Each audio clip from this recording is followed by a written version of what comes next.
No, you don't.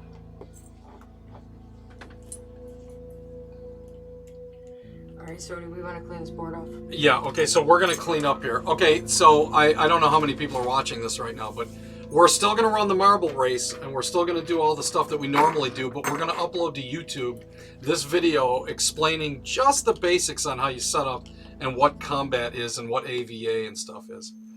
And we're not going to hurry or anything like that, because this isn't going to be double speeded. It's just going to be loaded up to YouTube. So these are all the tiles from an old game that we played this morning, and we're going to put them all back in the bag, except for the neutral oasis, which we would all need. Each person needs one neutral oasis and the mountain range. You already got the 9? Yep, I got the 9. Okay, so these tiles go back in the bag. So what is at its core... What's up, Sadama? What's happening? What is at its core is a tabletop adventure game that's endlessly replayable because it's different every time you play it. Now, a lot of games say they're different every time you play them, but this one is. And the problem with that, the problem with the variability of this game is that it's tile placement, and it has to be done in a certain way so that every single time you're in that fog of war. So what we're going to do is just, instead of playing a game like we normally do every day where we just blast through it as masterclass, we're all just going to slowly reset and set up a game. All the tiles go in the bag. Yeah, all the tiles go in the bag except for the Mountain range, which is right here, the 9 tiles, and each person having a neutral oasis. That's how every game starts. Now, you roll for Gala, all sitting here at the table. You all take combat die, and you roll for the Gala, and it's clockwise from whoever's the highest roll. So we're all going to roll one. And we're basically going to slow-mo an adventure. We got 52. 21. 21. Okay, so who's the Gala? You. Oh, come on. Angela. Well, you're not doing anything. How was that this morning? Holy shit, you sure are a used car salesman. Here we go. So Troll, and we'll leave this in the YouTube video. Troll, we're getting a lot of people saying it's confusing to play the game.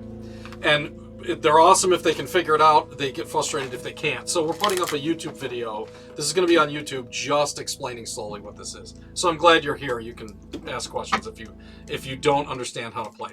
So now that we figured out who the Gala is, which is Angela, she's going to draft first one of these 6 players. And each one of these players has written on the front of the card what they do differently than the other 5 when they're going through Sumer. On the back of the card is references that mean nothing. They're just out of the rule books. They're combat turn, AVA combat, AVE combat, retreat mechanics, things like that. Just so you hold them, but they could be blank. It doesn't matter. All that information is still in the rule book. So Ange is going to pick who she wants. I'm going to take Beaker because he does not need Lapis. He doesn't. He steals from the thing, and he has Vanish. He turns all discovery cards into Vanish. So she's going to take the pewter beaker piece and take her neutral oasis, and she's going to place that on the board in a minute. Klein's going to pick. I'm going to take Manx because I like how he can travel through water unimpeded, and he gets a plus 30. Against everything Against on water. everything yeah, on water. Yeah, against everything on water. I'm going to take Westlake because he can move diagonally.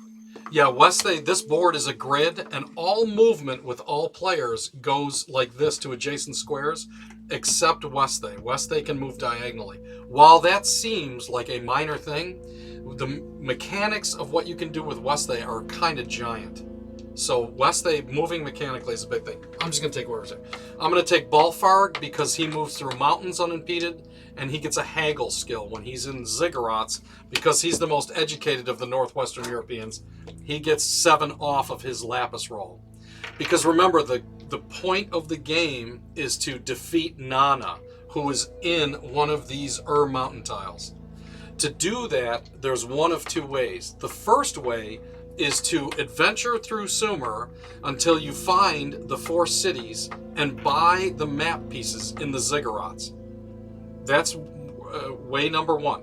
Way number 2 is I could attack all 3 of these players and get their player card when I defeat them. If I have all 4, I go to Nana right away. Now that's more difficult than it sounds. So option 1 is what we call AVE. It's adventurer versus environment. Option number 2 is AVA, adventurer versus adventurer. This is just like every other game, using the same terminology. We use adventurer instead of player because this is an adventure, not something you're playing. And that's how we came up with that terminology. Just tell them what these people do. These Brodgar is all AVA. He gets plus 20 to AVA, and he has another skill called Pot Shot, where if you move towards him in an adjacent space, they diagonals get screwed too. If you move into an adjacent non-neutral space next to him, you have to roll, and if you roll too high, you have to give him one of your cards that he picks out of your hand. It's called Pot Shot. He's kind of like an aircraft carrier that goes around, but he's got other problems, right? And you find that out as you play these characters. This is Anglian. Anglian can't roll 0. When do you pass go and collect your $200? Yeah. We're on Twitch right now if you're watching this on YouTube. The Anglian cannot roll 0s, which is a huge positive skill because you roll 0s sometimes and go nowhere. He can't roll 0s, and he gets a plus 15 to all his rolls in AVE. That's environment. That's Kish, Acadians, Ghosts. Nana is one of the gods of the Pantheon. He gets plus 15 to that roll. So he's sort of like a sumer crushing, can't roll 0 guy, but he has problems too.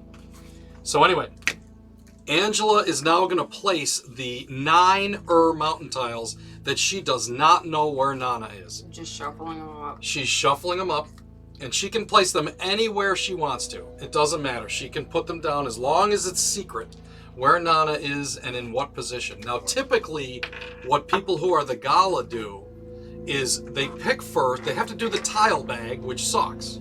But the advantage they get is they draft first, so they get whatever player they want the most. And they get to place the Mountain down in a pattern that's sort of beneficial to them. And we'll see what that means later with the mechanics. So Angela's going to place her beaker right in the middle of a mountain range. And she's doing that because she gets free Discover cards in her mind. That's what happens. Klein is now going to place his Manx with his neutral oasis anywhere he wants also. He places it there. You can kind of say why you're placing it there too. That's fine. I'm going into this corner because I'm diagonal. So he's just going like far away because he figures I can just go wherever I want because I goes diagonal. And now I'm going to place my Balfarg. I go through mountains unimpeded, but I'm going to place my Balfarg right here. And the reason is that whatever these two are doing over here, I don't want any part of it, and I don't really need free mountain discovery cards right now. So I don't really care what's going on over there. I want to stay away from Hagee. I probably could have went here. I don't know. So now, because I picked last, the advantage is I go first. So I need those dice. These dice are the movement dice. All turns need to start by rolling these. All turns. No matter what you plan on doing. Caravanning, ending the game, fighting Nana on the space you're on, rolling a Ziggurat. It does not matter what you're doing. You have to roll these. There's a lot of reasons why that is. It's not worth going into right now. Like the winter earmuffs wings you have going. Oh, do I? Oh, yeah. This is Troll. This is our favorite guy on Twitch to make fun of me. And that's probably true, by the way. I don't know. I probably do have hair sticking out everywhere. Thanks for mentioning that, too, everybody. Anyway, I'm going to roll these dice. Now, there's 5 things that can happen when you roll these dice. One is that you can roll a 0. I can roll a 0 like that. They're all blank points.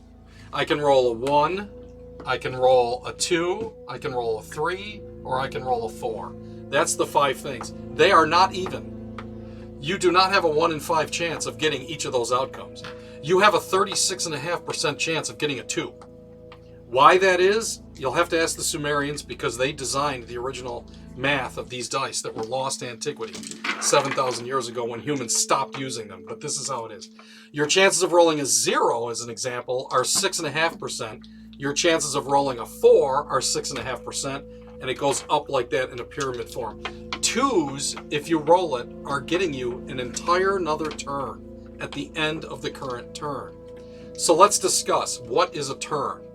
Well, we already know that a turn starts by rolling your dice. So I will roll them, and I have a 3. I'm here, I'll put my character sideways so you can see it in the overhead. I can move 3, but I have to start by moving 1. And because I'm not Westhay, I can only move in adjacent spaces. So I will tell the Gala I will take position 26, right? And this She tile takes the tile out. is random. Wow, it's random, and I pulled Uruk, a ziggurat. So I move onto that space. It's mountain, and it's a city, and I can now roll the 20-sided lapis die to see if I can get that map piece. So I roll it. What is that? 13. 13. So because I get a haggle skill of 7, I really only owe the priests and the ziggurat 6. Now, I don't have any lapis. Lapis comes from Nisiamuk cards, and I don't have any because my game just started. So basically, Uruk is no big deal to me right now. However, because it's mountain and I move through mountains, I'm not stuck. So I'm going to keep going. So I'm going to say I'd like that tile. And I'm on a 3, so I've used 2 of my 3 already. And now I will move another one, and I'll go here. And now it's desert, and it's blank desert. So far that's all I've seen. Now, I did not get into a fight, and so I take a Discover card because my current turn ended without me being in retreat and losing any fights. So because of that, I take this Discover card. It's a boat, which means I'm going to be able to go through water if I need to, so that's a good card for me. Angela, remember, is Beaker here around the mountain, so she's going to roll her combat or her dice. And I get a 3. And I can only move 1 because this is all mountain. Mountain stops. And Mountain stops. me. Yep, mountain stops most people. Yep. And then I get a night vision.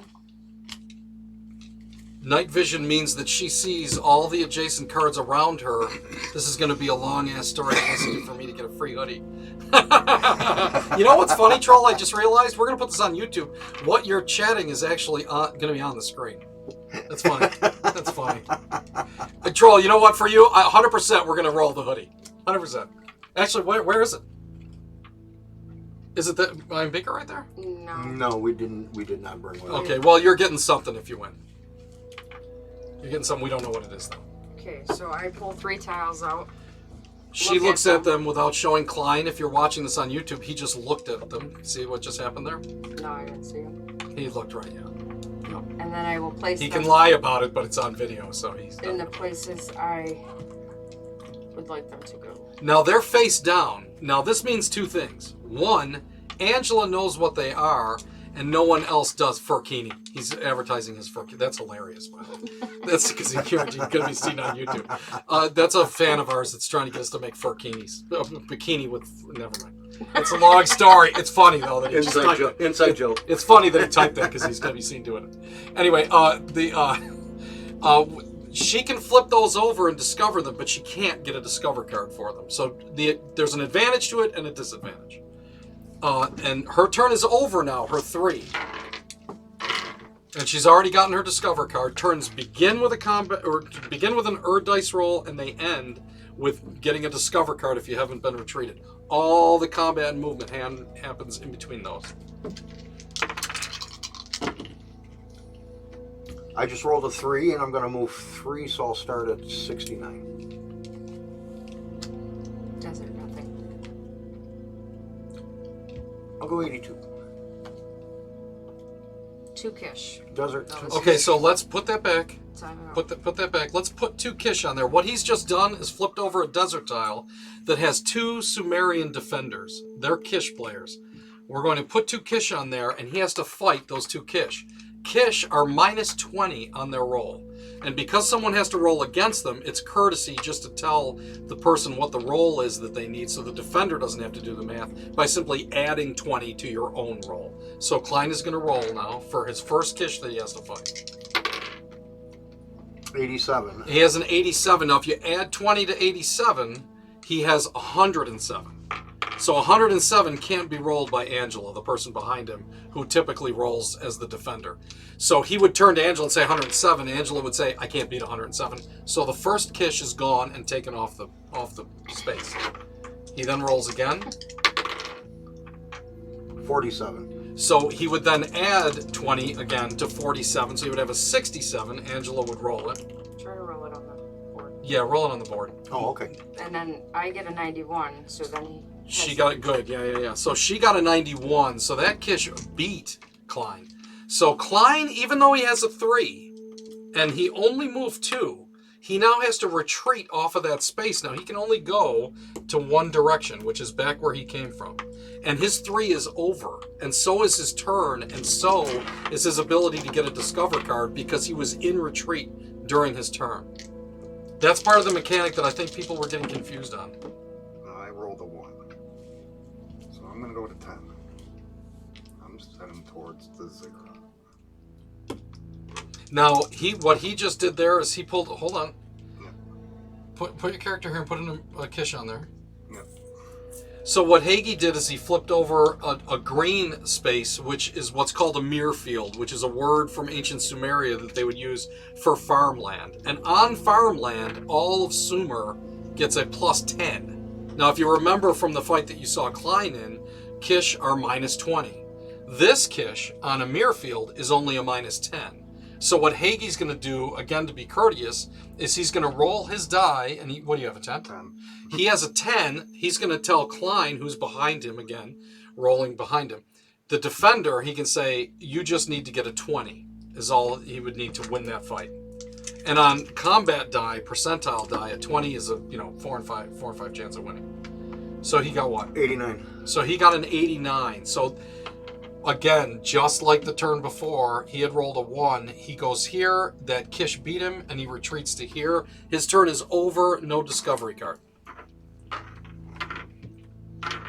So he passes the turn to me. I roll. Can you throw that up on the board? I have a 2. Now, there's a couple things to remember here as we progress through this. I have a 2, which means no matter what happens to me on this turn, I'm getting another one. So I operate strategically under the assumption that I want to squeeze as much as I can out of this turn, but I know I'm getting another one. So I'm going to say I'll go here. I want to circle Uruk until I can roll it again. So I pulled Water Tile. Now this water stops me on this turn of 2. I'm not going any further unless I decide to use my boat. If I don't and I decide to keep my boat, I'm going to get stopped right here, whether I beat this Kish or not. So Hagi's going to put 2 Kish here. And I am going to roll these Kish. And I'm going to put my readers on because I don't want to take too long to do this. I rolled a 61 plus the 20 that I get for the minus 20 of Kish, one way or the other. And I have an 8, so I have an 81. And I rolled a 90. He rolled a 92. So that... So that beats me, and now I have to retreat somewhere. This is important on retreat mechanic. Retreat mechanic, when you lose fights, can often be used to your advantage. I moved here, and I'm now going to retreat into Uruk. And because it's my first time rolling this on my turn, including retreat, I'm going to roll that, and I take off my 7. What did I roll? 19. So I don't have 12, obviously, because I don't have any more than I did before. So I can roll it. I can roll that on retreat. Now my turn's over. I've expended every option I could, but I have a 2. So while I'm not getting a Discover card and my turn is over, I get to re-roll my 2. So I roll it, and I have a 0. This is very interesting. I can't go anywhere, but what can I do? Even though I can't move, it's still my turn. I'm going to re-roll Uruk because I'm still in town, and it's another turn. What do I got? 2. I just rolled under my haggle skill of 7. So I get a free map piece, which is Sky Map in Uruk. I now have one of the 4 things that I need to find my way into the cave that Nana's in under the lost city of Ur. I don't know where that is. It's there somewhere in the ancient land of Sumer. It's there under one of those tiles that Angela originally put down, and she doesn't know what it is. But I've got 1 of 4 already. So you could say I'm in the lead, even though I don't have a lot. So that's my turn, and I now give the dice to Angela.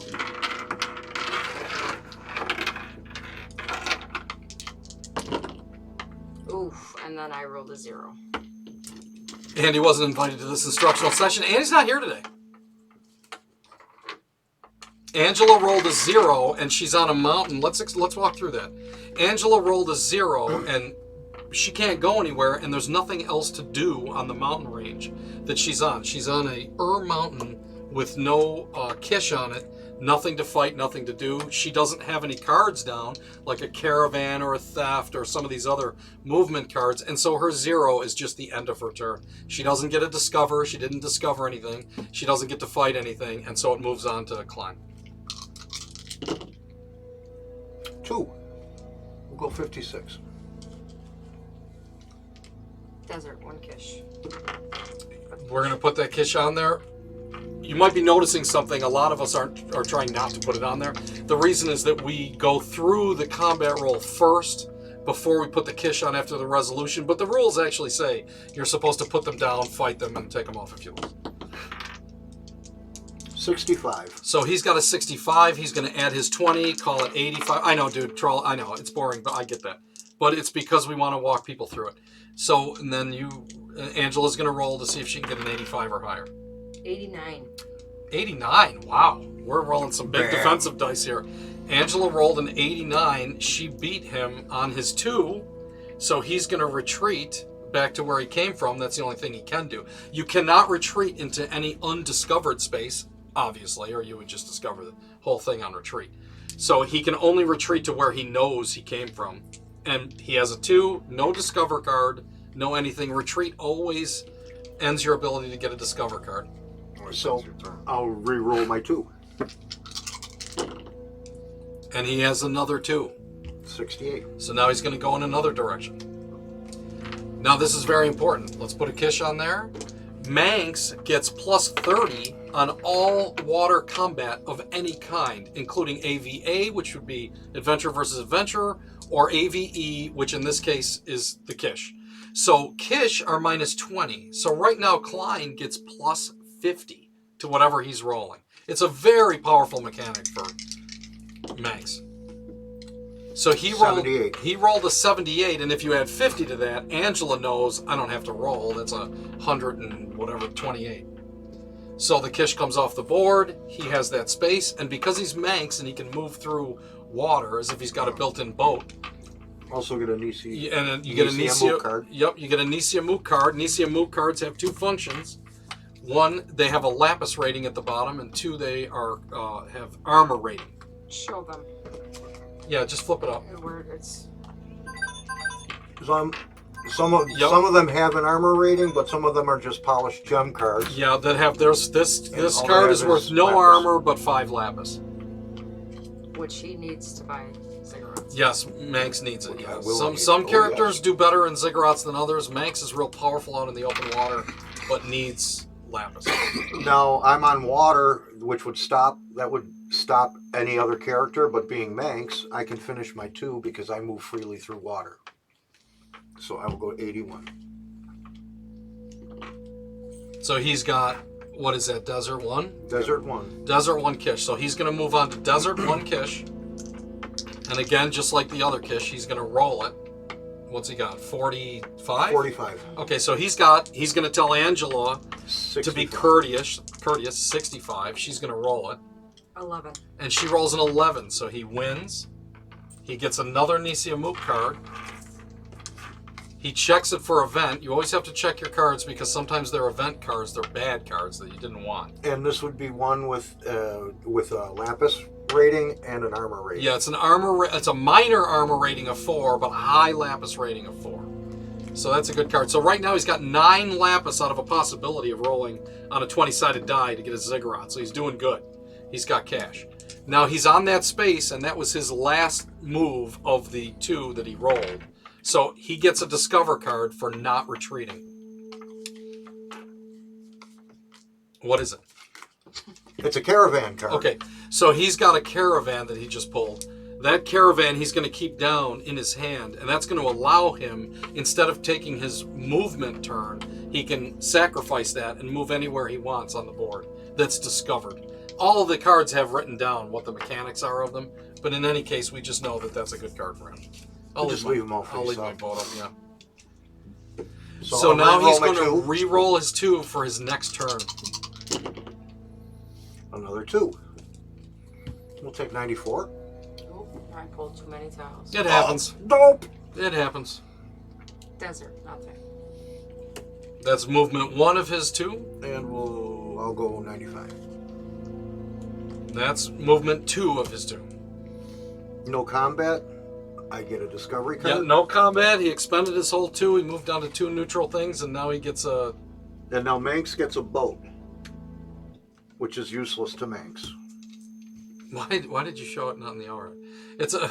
Well, I realize that one's Yeah, not Manx gonna has a boat focus like on- Balfarg does. Manx doesn't need a boat. He already has We a... can just announce it. built though, in, but either that's way, okay. I'll just keep showing it there. Okay. So I'm still rolling on my 2. Yep, so he's going to re-roll his 2. Another 2. So you can see that when you go on what we call 2s runs, you can really do a lot of 196. movement in one bunch of rolls. 1 kish. So he moves on to Combat desert, dice, 1 please. kish. He's going to roll it, and he's going to add 20, I rolled a 63, so I add my 20 and get an 83. and then Angela rolls and gets And 83. And an I 83. push. Defender back. wins on a tie. So she beats him. That 2 is now over. He retreats back, and because he was on retreat, he does not get a discover card. And because he can't retreat into anything else or go anywhere but that space, his turn is effectively over, but he had a 2, so he keeps rolling. And now a 3. 108. Desert, nothing. 107. Desert, 2 kish.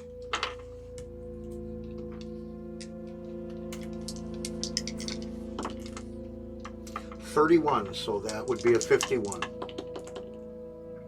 6 on the first one.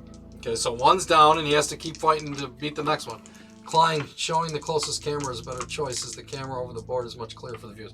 Well, that's true, but it doesn't show it fast enough, but that's okay. 85, so that's I always 100. hold caravans up to it to be, So that 85 plus 20 gives me 105. So he And beat that's that. a delete. Yeah, so Angela wouldn't roll that. So I get a Nisia Mook for that. Check to make sure it's not an event. It is an event. Okay, so some of the Nisia Mook cards are actually curses, gazes, or stares from the top god in the pantheon of Sumeria, which is Enlil. And Enlil watching you as a northwestern European that is essentially invading Sumer.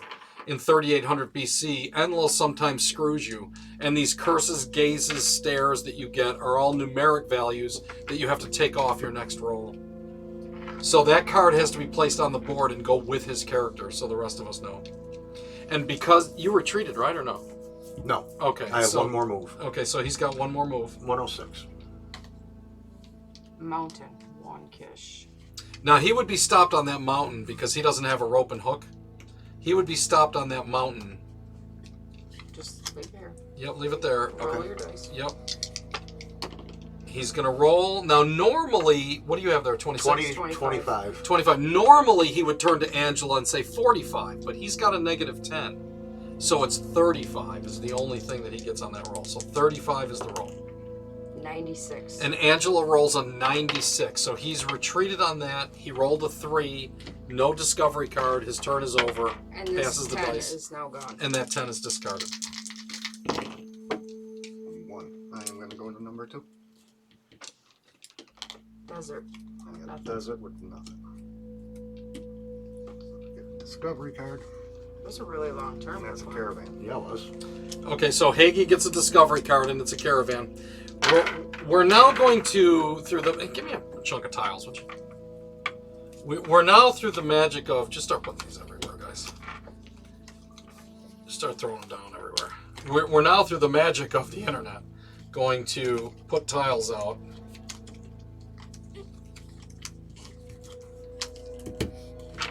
I gave you guys a whole bunch, and I took like 4.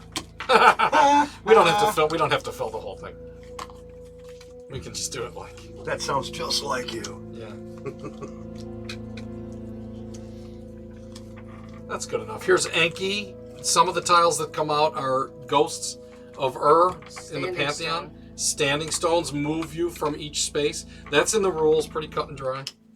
How you move through the mechanics of all. This is written in the rules. The problem is that a lot of people have trouble getting started. Some people get started and say, oh, it's a great, awesome thing, man. It's fun to do. the people that are having trouble getting started think it's the worst game they've ever seen because they can't get started. So what we're doing is trying to upload this to YouTube so that people can see what's happening. Okay. You can keep talking. I'm gonna Yeah. keep filming. Now that we've covered how do you start the game, how do you Do I move give through you the some more of game, those? how does a turn operate, let's talk about combat.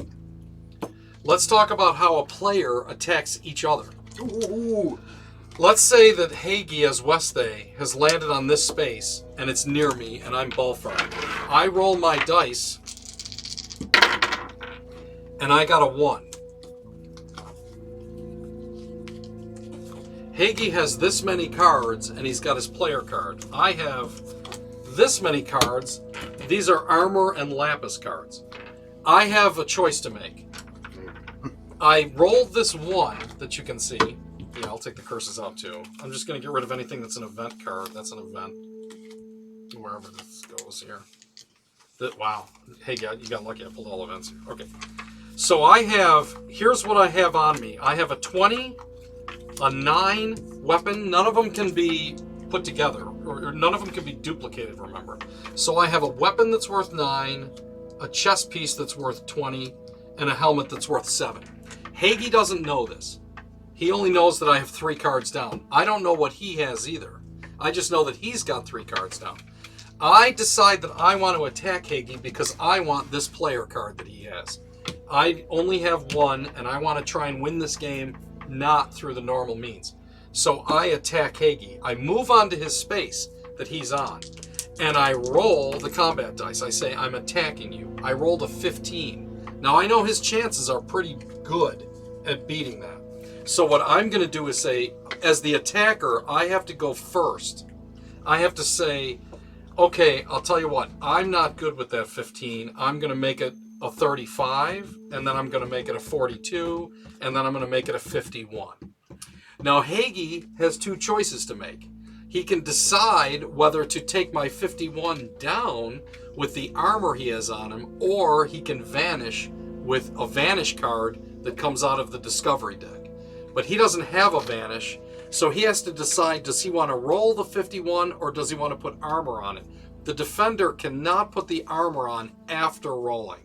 So he has to decide right now. If I win, I'm going to get everything. I'm going to get this, I'm going to get this caravan, and I'm going to get all these cards. So and including the one he was trying to hide there. See that? So he has to decide how much of that he wants to put on to bring the 51 down before he rolls. I'm going to play a 3. So that takes it to a 48, and this takes it to a 36. So now he needs a 36, so he's going to roll. And he rolled 69. a 69. So he won, and he gets my player card, and I don't have any other cards. Actually, I have one. And so he gets that. Now, let's try something else. This is you. Let's try something else. Let's do this. You know what? Give me these a minute. Give me those back. You take this. You take that and this. I take shield, helmet, chest, weapon. Okay. Here's a rule called, I was never this excited for an ad to pop up. Hagi's like, thank God it's almost max ice time. Oh man, dude. That's funny. Anyway, I'm going to roll again, and this time I'm going to roll a 94. And when I roll a 94, I'm attacking Hagi the same way that I did in the last scenario, but this is called attrition. Sometimes you can be so big against your opponent that you're attacking that your opponent can't do anything about it. In this instance, you don't have to waste your cards. So I roll a 94, and I see that Hagi only has 2 cards down. And we know that that's a 0, and we know that that's a 3, and we know that he doesn't have any vanish cards. As the attacker, I say, Hagi, can you beat 114? He looks at his cards and says, I cannot, because the highest thing he can roll is 100, and the only thing he can add to it is a 3. He can only throw his 3 out and roll 100 is 103. So I'm going to win no matter what. Through that attrition, I then get to take this card back into my hand, and I get to take all his cards without him having to do anything. He doesn't lose anything. I don't lose anything. I just take it all from him. None of it gets discarded because well, none no, of he them. loses everything. Well, he does. Yeah, I might have said that wrong. He loses everything, but none of it gets discarded. Except the map card. Map cards never change hands. They're once exempt. you get a map card, you've read it. It's in your memory.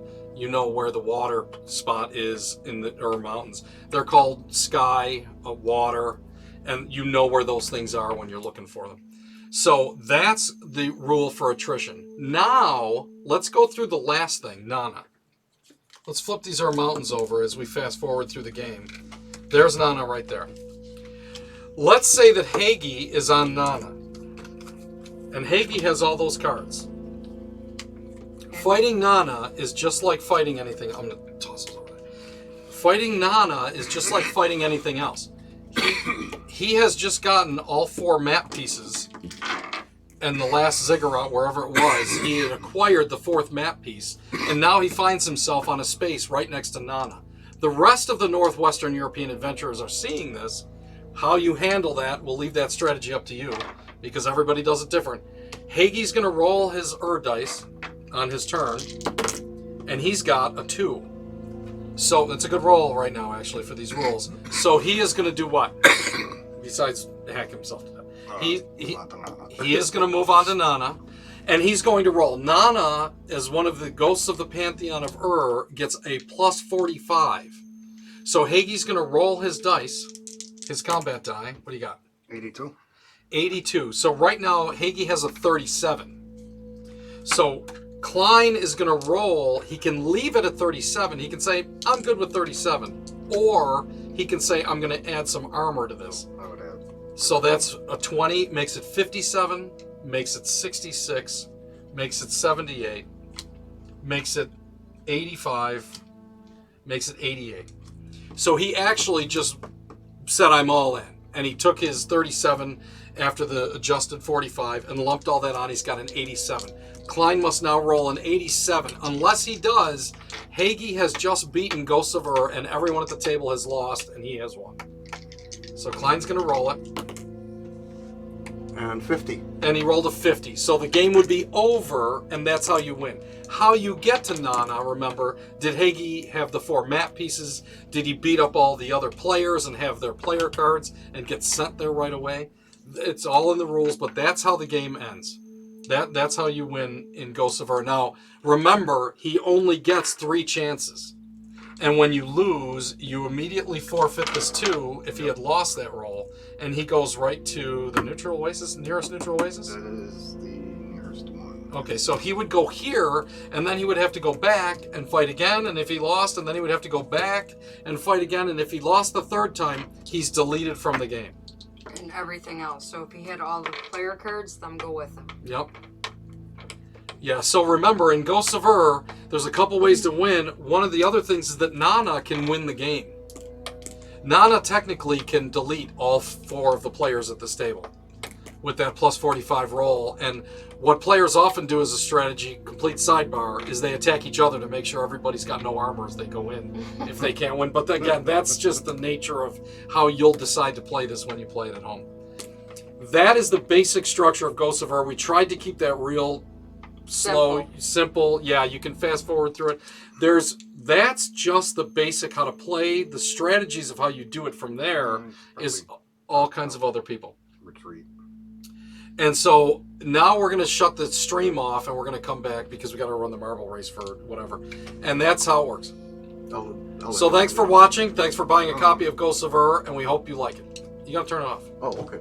Then, yeah. He has to.